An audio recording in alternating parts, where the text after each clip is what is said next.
MP board की class 10th के विद्यार्थियों, देखिए आज की इस क्लास में 6 मार्च के लिए संस्कृत का एक क्वेश्चन पेपर फुल सॉल्यूशन के साथ में हम कंप्लीट करेंगे, जिसमें सारे प्रश्न महत्वपूर्ण प्रश्न आपको देखने को मिलेंगे, जिनके द्वारा आप काफ़ी अच्छे नंबर कवर कर सकते हैं।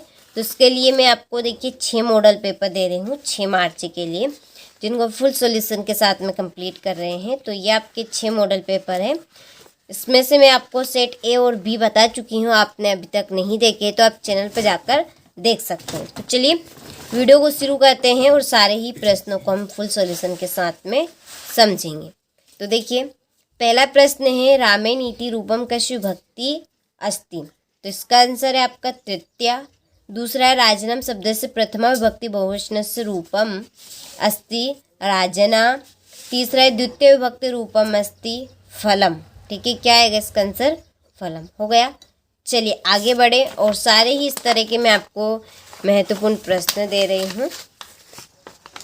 चलिए इसके बाद में एक क्वेश्चन से रूपम अस्ति, तो इसका आंसर है आपका राज्ञा। तीसरा है, पर्यावरण से संरक्षण खालिस्तान प्रकृति आराधना एव। छठा है, अधोलिखितेषु अव्ययम नास्ति अस्तु। ठीक है, चलिए इसके बाद में है रिक्त स्थान। पहला है, महारिपु तन्यु पदि विशेषणम खालिस्तान अस्ति महान। दूसरा है, दूर्वलम वृषभ इतन्यो पदियो खालिस्तान विशेषणम अस्ति, इसमें आएगा वृषभम।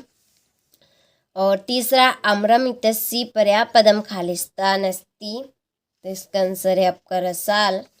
चौथा है, शीघ्रम इतस्सी पर्यापदम खालिस्तान अस्ति, इसका आंसर द्रुप्त गत्वा गृह्णन्ति तस्य विलोम पदम खालिस्तान अस्ति, इसका आंसर है आपका ये। और छठे में द्वितीय आएगा। ठीक है, चलिए तो यहाँ से आप स्क्रीनशॉट ले लीजिए। हो गया। आगे देखिए जोड़ी रहेगी। पहली है भानुदे की जोड़ी है दीर्घ संधि। सूरधन इंद्र सुरेश में है आपकी संधि गुण संधि। दशानंद में है बहुब्रीहि समास। बाणहट्टा, ठीक है, बाणहट्टा में है तत्पुरुष समास। पंचवटी में दिग्गु समास। और पितरों में है द्वंद्व समास। ठीक है, चलिए आगे बढ़े। अगला है एक वाक्य में उत्तर। पहला है, कथिता तस्मिन् पदे का प्रत्यय अस्ति कथ। दूसरा है, अजधन टाप तस्य पदम भविष्यति अजा। तीसरा है, गता तस्मिन् पदे प्रत्यय अस्ति कथ। चौथा है, अनिशम महानगरे मध्ये किम प्रचलिति, तो इसका आंसर है आपका काला।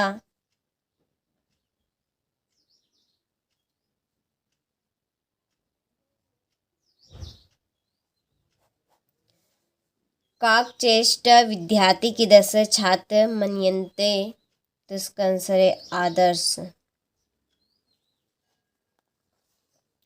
उदय समय अस्ते समय चका रक्त भवति सविता।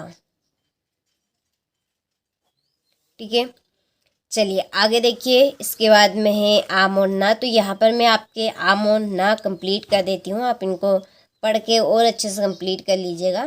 तो पहले का आपका ना है, दूसरे का ना, तीसरे में आम, चौथे में आम, पांचवे में आम और छठे में ना। ठीक है, चलिए इसके बाद में है छठा प्रश्न, अत्र जीवनम कीदृशम जातम। ठीक है, अब इस प्रश्न के आंसर को आपको कैसे लिखना है? तो देखिए इस तरह से आपको लिखना है। जहाँ पर मैंने जिस शब्द के नीचे अंडरलाइन करी है उस शब्द को हटाकर आपको ये शब्द लिखना है। ठीक है, आगे बात समझ। तो इस तरह से आप लिखिएगा, अत्र जीवितम, और कीदृशम की जगह पे लिखना है दूर हम और जातम।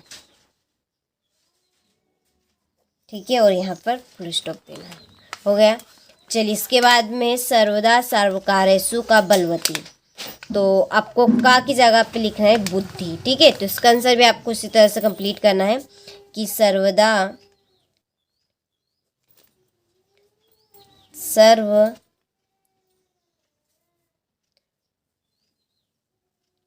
सर्वकारेषु का की जगह पे लिखना है बुद्धि और बलवती पूर्णग्राम। ठीक है, तो ऐसे ही आपको हर एक प्रश्न का आंसर कंप्लीट करना है और ऐसे ही लिखना है। ठीक है, चलिए तो यहाँ से आप स्क्रीनशॉट ले लीजिए। यहाँ पर मैंने पूरे के आंसर आपको फिल कर दिए हैं, तो स्क्रीनशॉट ले और आप कंप्लीट करें। ज़्यादा वेस्ट टाइम में आपका नहीं करना चाहती हूँ। चलिए यहाँ पर ये आपका 9वां प्रश्न, 10वां प्रश्न। ठीक है, तो यहाँ पर मैं सारे ही प्रश्न के आंसर आपके लिख दिए हैं, तो अच्छे से आप कंप्लीट करें। चलिए इसके बाद में ये रेखांकित है आपके, तो यहाँ पर जो अंडरलाइन है इस अक्षर की जगह पे जो मैंने यहाँ पे लिखा है पेन से केसाम, ये आपको लिखना है जिस तरह से मैंने आपको अभी तरीका बताया ये वाला, इसी तरीके से आपको इनको भी हल करना है। ठीक है, चलिए इसके बाद में ये आपका है यहाँ पे हो गया। फिर क्वेश्चन नंबर 13। ठीक है, क्वेश्चन नंबर 13 में श्लोक है, तो श्लोक देखिए आप यहाँ से कंप्लीट कीजिएगा। यहाँ पर मैंने लिख लिए श्लोक आपके ये। ठीक है, तो 3 श्लोक है, 3 श्लोक कर लीजिएगा या इसमें से 2 कर लीजिएगा जो आपको ठीक लगे। हो गया, चलिए आगे बढ़े। तो अगला है यहाँ पर अशुद्धि वाक्य। ठीक है, जो कि यहाँ पे लिख दिए, तो इनको भी आपको इसी तरह से कंप्लीट करना है। देखिए यहाँ पर मैं एक बार आपको एक प्रश्न करके बता देती हूँ। तो पिता पुत्रस्य सह गच्छति, तो यहाँ पे पुत्रस्य की जगह पर आपको लिखना है पुत्रेण। ठीक है, तो ये ऐसा कैसा आएगा आपका, पिता पुत्रस्य की जगह पुत्रेण सह गच्छति। ठीक है, शिवम शिवम नमः, तो शिवम की जगह पे लिखना है शिवाय नमः। वृक्षस्य पत्राणि पतन्ति, वृक्षात् पत्राणि पतन्ति। जैसे माता बालकम दुग्ध ददाति, तो माता बालकाय दुग्ध ददाति। ठीक है, चलिए इसके बाद में यहाँ पर ये आपके इंग्लिश मीडियम वालों के लिए सॉरी ये वापस से आपके रिक्त स्थान आ गए हैं, तो यहाँ पर मैंने नंबर डाल दिए हैं, तो आप इनको फिल कर लीजिएगा। चलिए अगला प्रश्न है घटनाक्रम संयोजन, तो आपको इनको कैसे कंप्लीट करना है। तो देखिए यहाँ पर पहले मैं आपको नंबर डाल के बता देती हूँ। ये चौथा, ये तीसरा, ये दूसरा और ये पहला। अब आपको लिखना कैसे, अब जैसे मैंने नंबर यहाँ पर डाला है ना, ऐसा का ऐसा आपको लिखना है।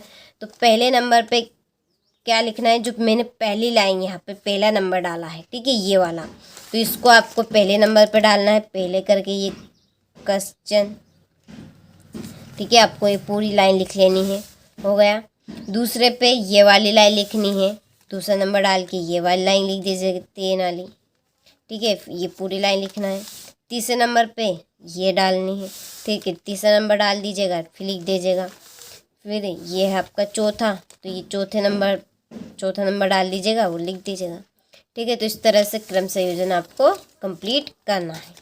ठीक है, चलिए इसके बाद में ये आपका इसका अथवा है, तो ये दूसरी, ये तीसरे पे आपको लिखनी है, ये पहले पे लिखना है और ये आपको चौथे पे लिखनी है। ठीक है, चौथी लाइन आप चौथी पे आई है ये, तो वो आपको चौथे पे ही लिखनी है।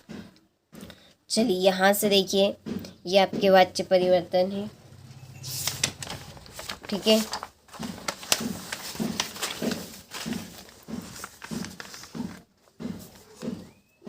चलिए इसके बाद में है गद्यांश। ठीक है, तो यहाँ पर मैंने गद्यांश के प्रश्न के नंबर आपके डाल दिए आंसर के। तो पहला आपका यहाँ से यहाँ तक रहेगा। ठीक है, दूसरा यहाँ से यहाँ तक, तीसरे का आंसर यहाँ से यहाँ तक और चौथे का आंसर है आपका यहाँ से यहाँ तक। ठीक है, और पांचवे की बात रही तो पांचवे का आंसर ये यहाँ पे मैंने लिख दिया। ठीक है, अच्छे से कंप्लीट कीजिएगा।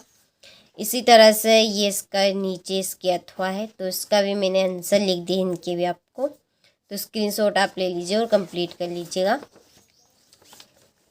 ये आपका है 19वां प्रश्न। ठीक है, तो ये आपका गद्यांश है पूरा यहाँ तक, और ये आपके इसके प्रश्न हैं। ठीक है, तो यहाँ पर मैंने प्रश्न के उत्तर लिख दिए। ठीक है, इसका की जगह आपको लिखना है उल्लुका। ठीक है, और इसका की जगह सिद्धि लिखना है, के की जगह पे यूयम लिखना है, फिर ऐसा का ऐसा लिखना है। जो शब्द आपका जहाँ पर लिखा है वहीं पर आपको उसको लिखना है, और इस अक्षर की जगह केवल वही अक्षर आपको लिख देना है जो मैंने पेन से लिखा है। ठीक है, चलिए इसके बाद में ये आपका अगला प्रश्न गद्यांश। ठीक है, यहाँ पर मैंने इनके भी आंसर आपके लिख दिए हैं, हो गया। इसके बाद में है ये दो इधर आपके इसके, ये आपका 20वां, तो यहाँ से आप स्क्रीनशॉट ले लीजिए। ठीक है, और ये आपका इसका अथवा हो गया। अपठित गद्यांश, तो अपठित गद्यांश आपका संस्कृत भाषा का इसमें दिया है। तो देखिए इसमें सारे के आंसर आपके संस्कृत भाषा ही आएंगे। ठीक है, चलिए इसके बाद में क्वेश्चन नंबर 22 और क्वेश्चन नंबर 23। तो देखिए 8 नंबर तो आप अभी से पक्के कर लीजिए, गिन के रख लीजिए। यही आपके अवकाश आएगी और यही आपका निबंध आएगा संस्कृत भाषा महत्तम का। ठीक है, चलिए तो ये रहा आपका निबंध संस्कृत भाषा का। ठीक है, तो यहाँ पर स्क्रीनशॉट आप ले लीजिए। यदि आप उसको पॉइंट में लिखना चाहे तो पॉइंट में लिख सकते हैं, या पैराग्राफ बनाकर लिखना चाहे तो पैराग्राफ बनाकर लिख सकते हैं। जैसे कि ये इस कुंजी में इस सीरीज में लिखा है पैराग्राफ में। ठीक है, इसको पैराग्राफ बोलते हैं। नंबर डाले हैं, यदि आप नंबर में लिखना चाहे तो नंबर से लिख सकते हैं। ठीक है, तो 5 से 6 पॉइंट आप लिखिएगा, केवल मात्र 4 नंबर के लगभग में पूछा जाएगा। चलिए, तो इसके बाद में है ये आपकी अवकाश। ठीक है, हो गई। इसके बाद ये बाकी की यहाँ से ले लीजिए। चलिए, तो मैंने आपको पूरे प्रश्न पत्र का सॉल्यूशन, फुल सॉल्यूशन बता दिया है। अच्छे से आप कंप्लीट कर लीजिए। 6 प्रश्न पत्र रहेंगे आपके 6 मार्च के लिए, तो अच्छे से कंप्लीट ज़रूर करके जाइएगा।